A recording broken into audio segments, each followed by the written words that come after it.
Hello everybody, I am North Sea Hero.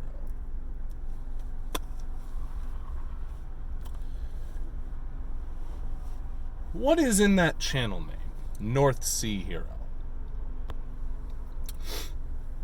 Many times throughout my YouTube and streaming career, I have considered changing the name of the channel.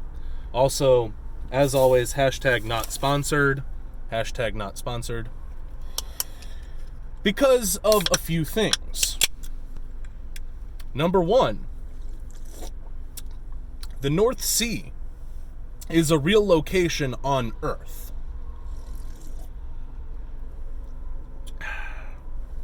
There is a sea on Earth in the real world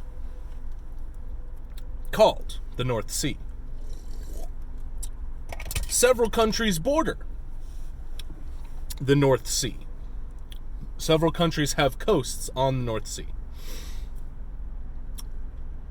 I have never even been to any of those countries. I've been to 3 countries total, all of which are on the continent of North America, or what is considered North America outside of South America. Because it turns out, from what I gather, South America is really the only place, or at least the main place, where North and South America are considered one continent. Here in the United States, you have North and South America separated. There's this common idea I see online a lot that it's just the United States, but actually it's like the US, Canada, Mexico, all the North American countries all teach that. And a lot of European countries too have the 7-continent system. And then in the scientific community, where you have like SI, because the metric system and the SI system do have a lot of overlap, but there are actually a couple key differences. And in the SI system of labeling the continents, there are only 6 continents. However, North and South America are considered separate continents in the SI system. It's Europe and Asia that are considered one giant Eurasia. So really, whether North and South America are separate or if there's just one continent called America depends on who you ask. But that's a bit of a tangent. But I'm talking about the name of the channel here, okay? North Sea Hero. I have never been to any country that borders the North Sea. I've never been in the North Sea. I don't have any ancestry that I know of in any North Sea bordering country. As for the latter part, the hero part, a bit self-aggrandizing in a way, I guess you could say. I'm sure there are a couple people who would go as far as to call me a hero. Certainly my little brother looks up to me that way, or at least used to. Not that things are bad between us necessarily, but he's sort of growing out of that older sibling worship phase.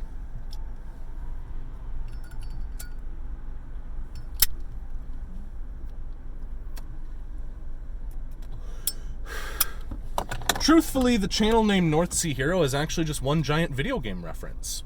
A reference specifically to Ace Combat 5, The Unsung War. And in that game,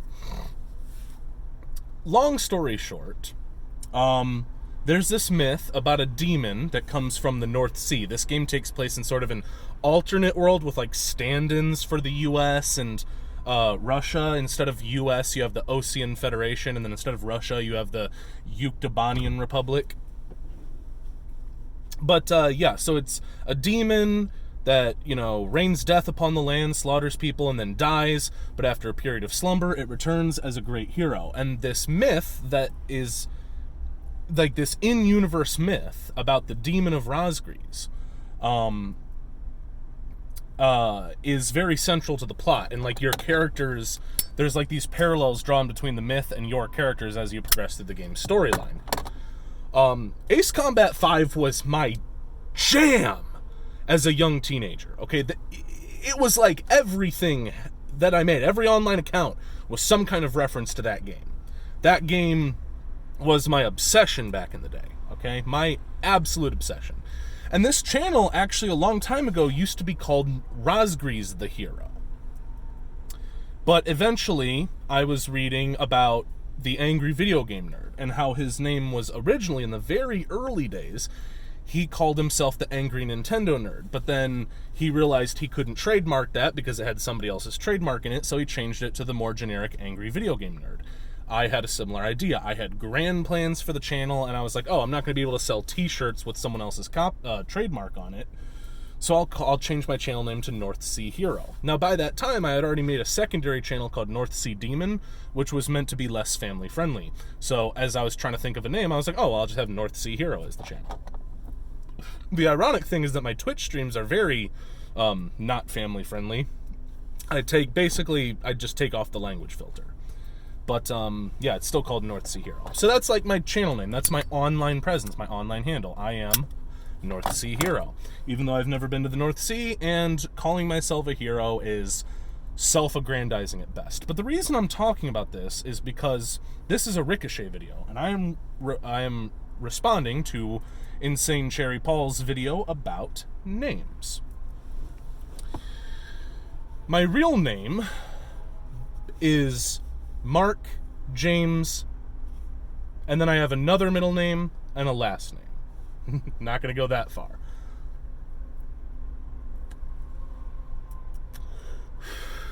But I have my father's last name and his first name.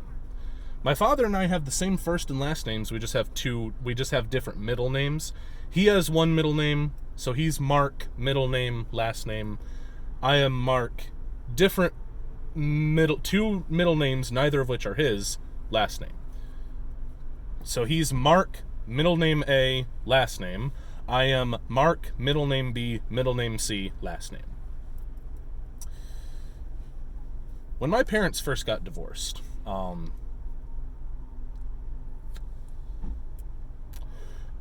I didn't like my father much at all. And part of it was kind of for my mom's sake, because around this time, there was a lot of sort of side picking going on within the extended family and within myself. But it wasn't just about that. I mean, I had a lot of issues with my father as a father. And over time, I came to forgive him and be, apologetic for some of for myself in a way.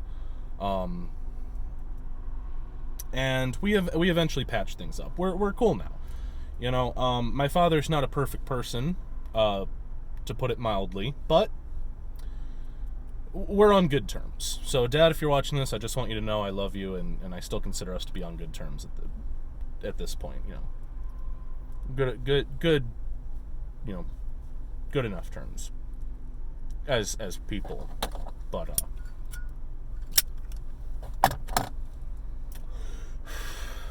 back in ye day, because of my, at the time, absolute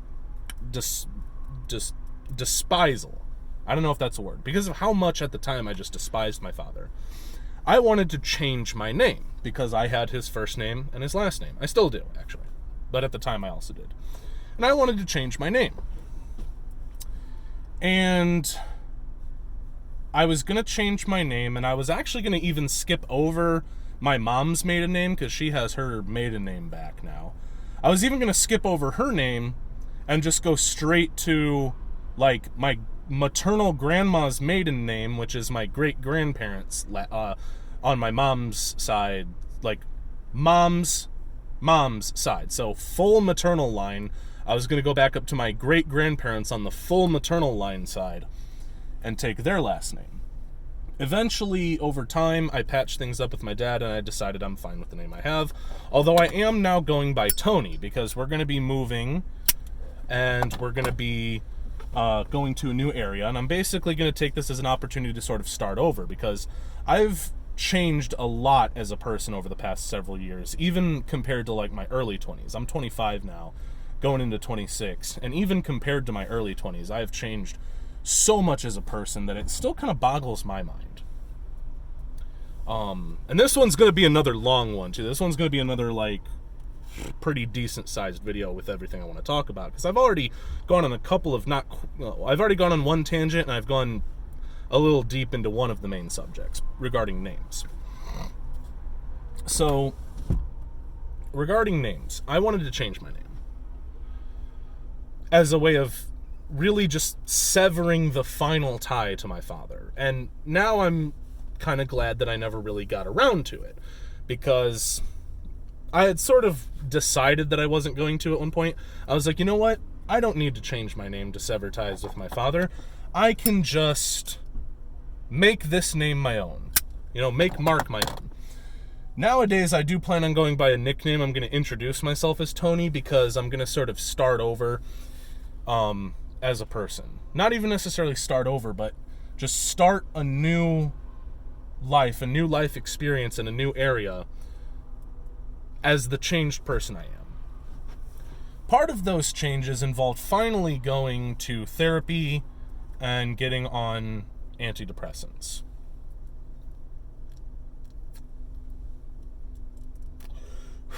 Which the antidepressants, I think the therapy was the main thing. I'm even thinking about getting off the antidepressants now, because, to be honest, I forget to take them most of the time, but it doesn't seem to make much of a difference these days because of everything that's happened. The depression isn't really there.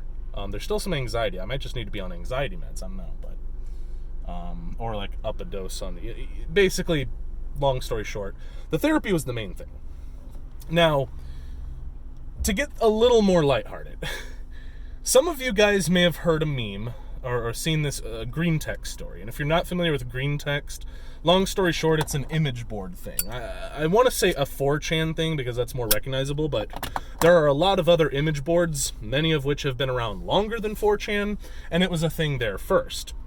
In fact, it even predates image boards, and it comes from Usenet. So basically, on image boards, including but not limited to 4chan, when you put a greater than symbol at the beginning of a line, it changes the color of the text, usually to green. The standard is a normal line of text will be black text on whatever background color it is, and then a line that starts with a greater than symbol will be a green text. That's where the phrase green text comes from. This actually comes from Usenet, which is a relatively earlier form of internet forums. It was sort of Usenet is really kind of like a secondary internet. You have the internet, which a lot of people, especially nowadays, use the term the internet to refer to specifically the World Wide Web. Nowadays, there's a lot of conflation between the two. There's not that much difference drawn between the two, because the World Wide Web, particularly Web 2.0, has really become synonymous with the internet. It's just a cultural thing. It's how the terms have evolved over time, still keeping sort of in theme with the whole naming thing, the topic of names. But Usenet was kind of like, it was a part of the internet that was separate from the World Wide Web.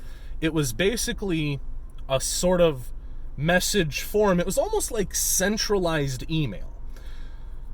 It was almost like being part of Usenet was being part of like a giant email list where all emails are effectively reply all, but they're sorted by category.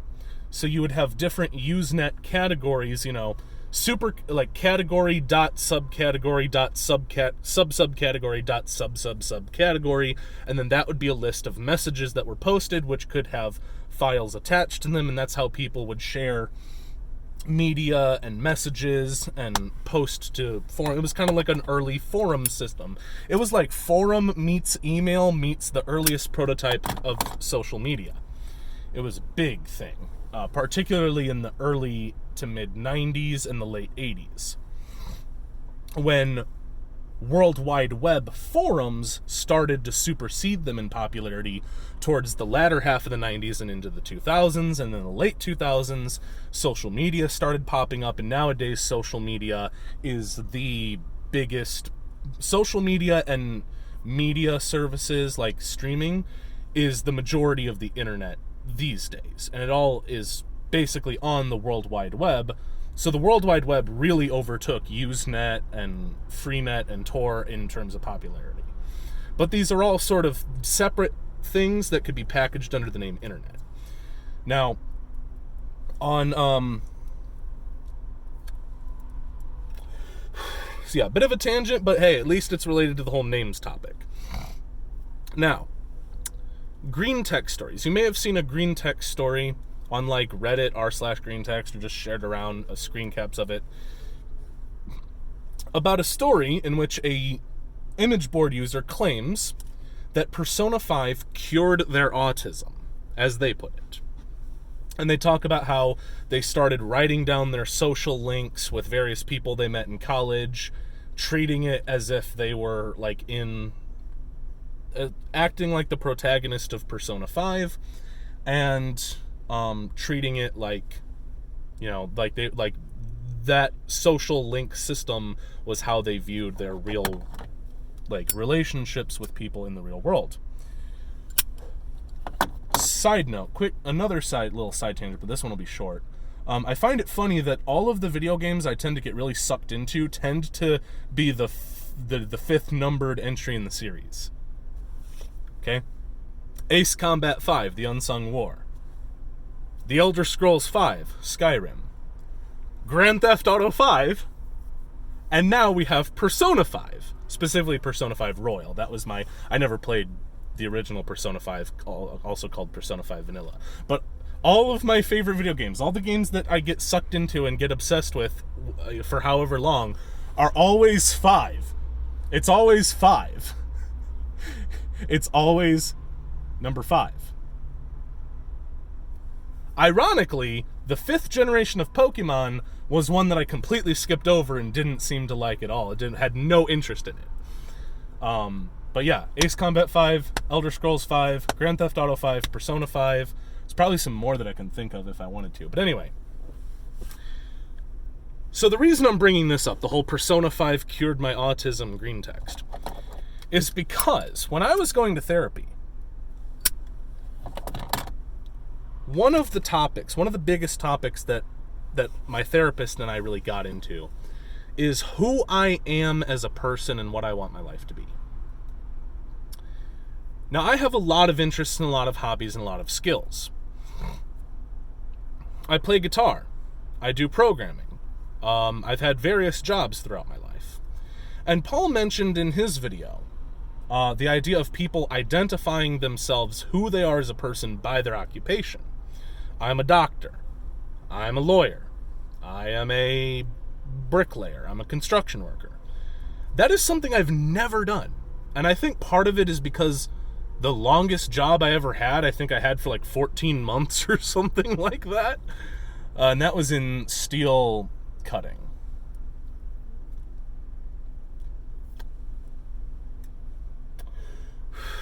I mean, hell, that was the first full-time job I ever had, let alone the first one that could reasonably be a career with like room for advancement and growth, as to the extent that particular company had. But I was talking with my therapist, and I'm like, I'm trying to think of who I am as a person, because I'm not really good enough at anything, really, to sort of, or at least I didn't think I was, to identify myself with anything. So I was thinking about, like, I was talking with my therapist, and I was like, well, I play guitar. I do programming. And one of the big sources of my depression and my anxiety and just my general self-hatred, which is all pretty much gone, by the way, except the anxiety to some extent. But like I said, I've changed very much as a person in just the last year, let alone the last 3 years, let alone the last 5 years, let alone the last 8 years or so. But I was telling him, like, here's the thing, I play guitar. But when I play guitar, for people who don't play guitar, I look really good. People tell me I'm really good at it. But then I'll go to band practice to just jam out with my friends, and there'll be a guy there, and good lord, this lighting makes my face look so incredibly fat, even more so than it actually is. Whatever. It's my fault for recording like this. But I'm like, I'll be there, and We'll just call this guy, I'm trying to think of a name that isn't his. You ever notice how when you're trying to think of a like male name that isn't the name of the person you're talking about, you have trouble like finding one that seems to fit them? We'll call him Brian, okay? We'll call this dude Brian. So I'm like, when I'm with Brian and we're playing guitar and he's shredding out doing these solos, I feel so inadequate. I feel like I'm not a guitarist. When I'm just playing these rhythm guitar portions, I feel like I'm not a guitarist. Like, I don't even want to call myself a guitarist. Or when I'm doing my programming, and I'm doing my programming streams on Twitch, and I see people who are like, oh yeah, hey, check out this thing I shared, which I love people doing that, by the way. But I'll look at their code that they've put on like GitHub or Pastebin or whatever, and I'm looking at it and I'm like, this is real pro level stuff. I feel inadequate. I'm like, I'm not a programmer. And that's so many examples of that. You know, I could go on with guitar, programming, content creation for YouTube and Twitch, entertainment in general. As a comedian, I'm the funny guy, I'm the class clown, but I'm not like professional level with comedy. Maybe I'm spread too thin. You know, I'm talking to my therapist about all this. And I tell him, I'm like, you know, I think of myself as like a jack of all trades, master of none, right? And he's like, okay, so let's think about, you know, what you are. And so this is the reason I brought up the whole Persona 5 cured my autism green text. It was because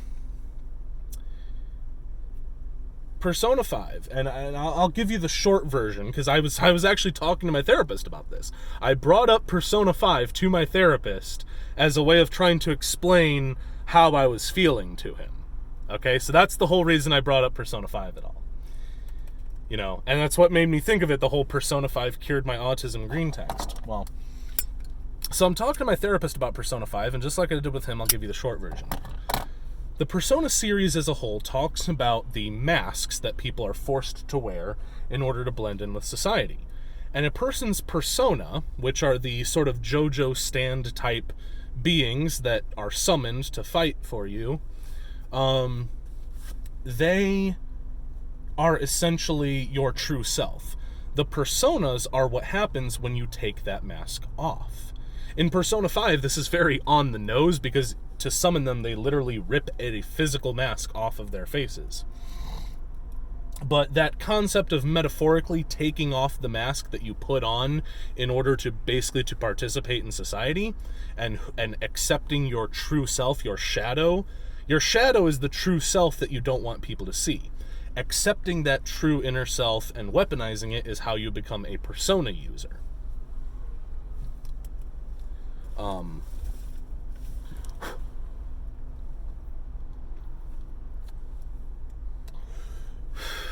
So this ties back into who I am as a person. And I told my therapist this. I'm like, so the persona is what happens when you take the mask off. And I told him, I was like, in order, I don't really know who I am.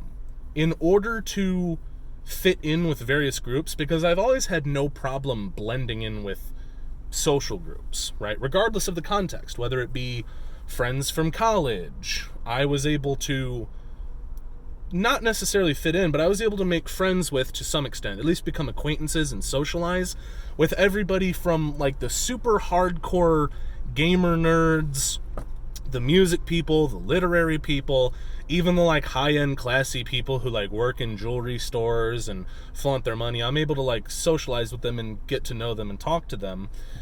And but I do this by sort of assuming a personality, right? Being a certain way. And I pretty much told my therapist, I'm like, here's the thing. I've put on so many layers of masks over the years, over my whole life, I don't even know what's underneath anymore. And I did some introspection, some soul searching, and I'm like, if I just keep taking these masks off, it's like there's just another one there. It's like, you ever see that that GIF of who is it? I want to say it's Mickey Mouse. It's Mickey Mouse, I think. He's like, he opens a door and there's just another door there, and then he keeps opening these doors and there's always another door there, and then the GIF is set up so that it loops around perfectly so that he's just opening doors infinitely. I was like, that's how it feels trying to take off all these masks that I've put on my whole life. Who am I as a person? You know, I don't even know. I'm afraid that I've spent so long being various different people, because even the whole class clown thing, I only started doing that because that's what made people like me. And I talked about my issues with romance and how I never really had any romantic contact, you know, until I was like in my early mid-20s, the way I like to sum it up is, prior to that point, was everybody wants to be my friend, but nobody wants to be more than friends. And I think part of that was this whole class clown persona I put on. And for the longest time, I thought that's just who I was. And then I realized, I looked back into my past, and I realized that was just another mask that I put on.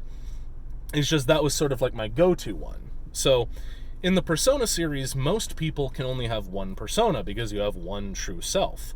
The protagonists of the Persona series, particularly tying into Persona 5, is able to have multiple personas. This is like a special power that just they have. As if they have multiple true selves. But at the same time, you'll have one particular persona. A lot like Pokemon or any kind of game where you can have different fighting styles, you'll have your one sort of main, your go-to, that kind of works in most situations, and you'll only swap to a different one if the need arises. You'll have your favorite, and then you'll have other ones for specific things. Like maybe your main one can't face this enemy because this enemy can only be hit by a certain element, and your main guy doesn't have that element, so you gotta swap to one of your secondaries, right?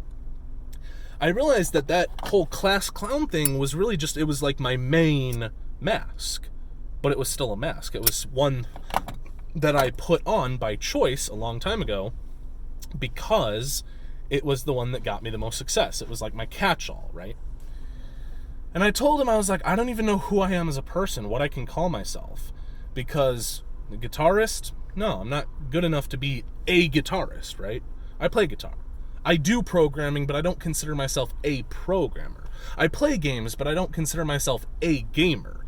I play online shooters, but I don't consider myself like a gamer, a CSGO gamer, a Overwatch player, whatever. These are just things I do. And I was like, I don't really have that thing that is mine.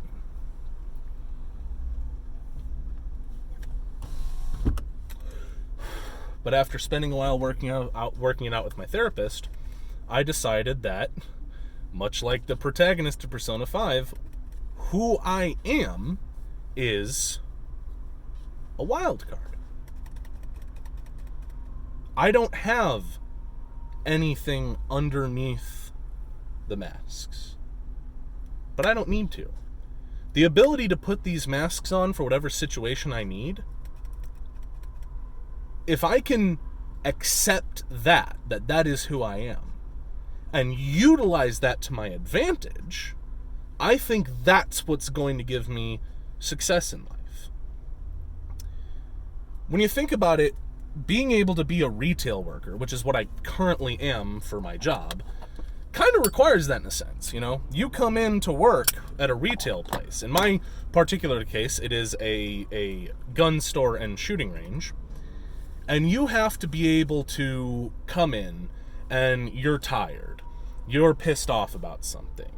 You are, you know, your mind's on one thing.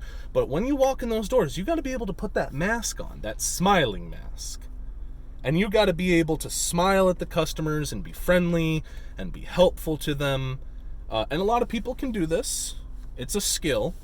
I think that's one of the things that's given me the success that I've had so far and my rave reviews, is that I'm able to do that. I'm not trying to say that as a bragging thing. There's a lot of retail workers in the world who have success with this. So it's not like that being able to do that is specific to me.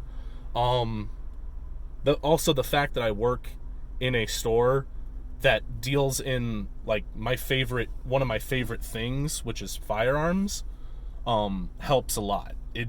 The only other real equivalence would be like working in a computer store or in a guitar store would be like the equivalence of this. So this isn't like one of my top 3 favorite things is what I'm working in as retail. So it'd be the same as if I was working at like a Guitar Center or like a Best Buy or something. It's like, hi, would you like to come in for an interview for our gun store? It's like, well, does a kid want to interview to work at a toy store? You know? Not that they are the same thing, you know, firearms are not toys, I get it. I'm drawing an equivalent, or an analogy, or not an equivalent, specifically not an equivalence, but rather an analogy. So I thought a lot about who I am as a person, and I've decided I am a wild card. My whole thing is that I'm able to put on whatever mask I need to put on. I can entertain people. I used to play Dungeons and Dragons. I've been wanting to for a while. Maybe I can get a group together in this new area. Maybe. I've been a dungeon master. I've done role-playing games.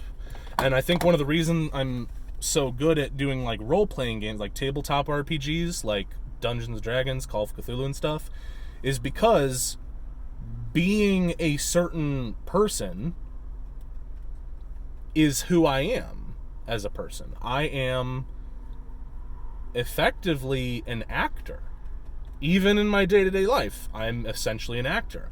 I'm putting on a role, I'm putting on a mask, and I'm swapping between them as needed, hot swapping between them, you know? At work, I am a retail worker. I put on that mask, I'm the guy that is all, just looking to help people find the right firearm for them or get them checked into the range in a speedy manner. That is my goal, is to get people the retail experience that they need or to get them the experience they need on the range. I'm qualified as a range safety officer. When I am in the range, that's my new mask. I put that on. I am the person, I am the Batman of the range. I am there to keep everybody safe. Okay, that's maybe not the best analogy. That's actually a horrible analogy now that I think about it. I'm the person who's there to make sure everything stays safe. That is my laser focus. That's who I become as a person. Like, when I am in the range as a range safety officer, it's not just that I'm there to make sure people are safe. It's like, I am the person who keeps the range safe. When I am at the range counter, I am the person who gets people checked into the range, make sure that everybody is properly, has their, gets what they need, their range time, that the totals are correct, that everything's paid for correctly. When I'm on the sales floor and somebody who's never owned a firearm comes in and wants to look at different firearms and wants help making a decision about what's right for them as their first firearm, whether for home defense or for concealed carry, I am their gateway into owning their first firearm. When I am playing guitar, I am a guitarist. But when I take that guitar off and I go sit at my computer to program, I am a programmer. That is who I am. I am what I am. And that's all that I am. I'm not a sailor man at any point. But the ability to not just do things, but be certain people, be certain things. The ability to be the range safety officer, to be the range counter guy, to be the salesperson, to be the guitarist playing guitar to entertain people, to be the programmer, to be the streamer, to be the serious guy who's lending an ear to someone who's having troubles and just wants to talk about it. The ability to be the dungeon master. To be the guy who's telling somebody something they don't necessarily want to hear but need to hear. To be the guy who helps my friend get his homework files, his actual literal homework files, by the way, off of his dead laptop's hard drive. To be these things. I am whatever I need to be at the time. And to tie everything back to the beginning, to come full circle, at the beginning of his most recent Ricochet video, Paul talked about invoking the name of God, and how I said it a few times, and what that meant back in the day. Well, you may remember that God has many names, and one of the names that God gives to himself, or to itself, when you really go philosophical on it, is the great I am. And by the way, I'm not trying to compare myself directly to God here. I'm not trying to be sacrilegious in this, in any way, but the whole point of calling himself I am is that it's like, it's God. It is what it is. That's kind of like this, the literal meaning. It's like, it is what it is. It's almost incomprehensible to us mere mortal humans in a way, but when you ask God, like, what are you? It's like, I am. Do you need a further explanation? Not from God, you don't. And again, I'm not trying to compare myself to things, because in my case, I am is always followed by something. See, that's sort of the difference. That's the difference between me and God. In my case, I am is always followed by something. But in my case, the point is that it's not just the things I do, it's the people I am. Not like in a multiple personality disorder kind of way. But like I said, the way I look at things in life is, when I go into that range with the safety officer vest, I'm not myself. I'm not Mark making sure people are safe in the range. It's not just that I am doing the job of keeping people safe. I am the guy that keeps people safe in the range. When I pick up that guitar, I am the guitarist. When I sing into that microphone and do my, if I may brag a little bit here, this is the one thing I'll allow myself to brag a little bit about. When I am doing my beautiful rendition of Holiday by Green Day, I am the singer and rhythm guitarist in our little jam band.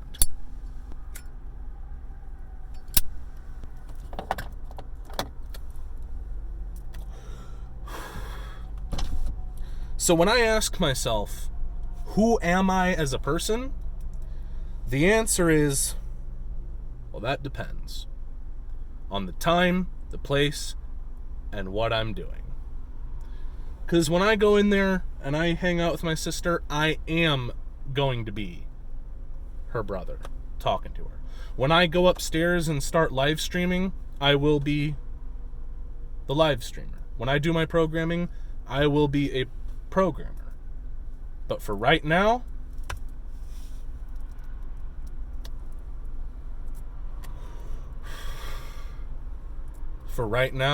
in this exact moment,